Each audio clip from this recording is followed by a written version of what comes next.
ప్రజలకి సెక్యూరిటీ ఇవ్వాల్సిన నువ్వే రాక్షసుడిగా మారావు, నువ్వు స్పీకర్ చెప్తారు. నెక్స్ట్ ఎమ్మెల్యే అవుతావని నీకు కనుక హోప్ ఉంటే నాయనా ఆ హోప్ని తీసేసుకో, నా మాటిని. ఇంకా ఎమ్మెల్యే అవటం కలే అని నువ్వు డిసైడ్ అయిపోతే మంచిది.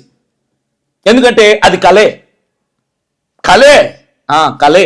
ఇప్పుడు నువ్వు అనొచ్చు, రఘురామకృష్ణం రాజు ఆంధ్రప్రదేశ్ డిప్యూటీ స్పీకర్, మీరు అనొచ్చు ఏమని, చట్ట ప్రకారమే మా పనిని మేము చేశాం. ఈ డైలాగులు వేస్తారు కదా, కామనే కదా. మరి ఈ డైలాగులు నువ్వు వేసావు అనుకో, మేము కూడా కొన్ని డైలాగులు మాట్లాడతాం. ఏమని, చట్టం పేదవాళ్ళకే వర్తిస్తుందా, ధనికులకు వర్తించదా? ఈ చట్టం ఏ చట్టం? మీరు చెప్పిన చట్టం.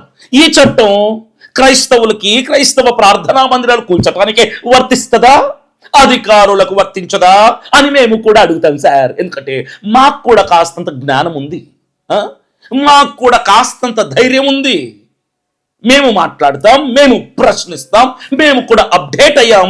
AI టెక్నాలజీ వచ్చిన తర్వాత అందరూ అప్డేట్ అయ్యారు, అందరి చేతుల్లో ప్రపంచం వచ్చేసింది ఈరోజు.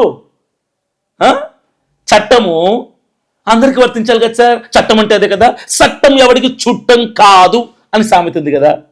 ఈరోజు చట్టం ఉండి నియోజకవర్గంలో చట్టం ఎలా మారిపోయిందంటే, అధికారులకు లేని చట్టం, అగ్రవర్ణ కులాల వారికి లేని చట్టం, గొప్ప గొప్ప వ్యాపారవేత్తలకు లేని చట్టం, గొప్ప వాళ్ళకు లేని చట్టం, క్రైస్తవ ప్రార్థనా మందిరాలకి, క్రైస్తవులకి, పేదలకి, దళితులు కట్టుకున్న ఇళ్లకు వచ్చేసింది చట్టం అని ఎవరు చెప్తున్నారు?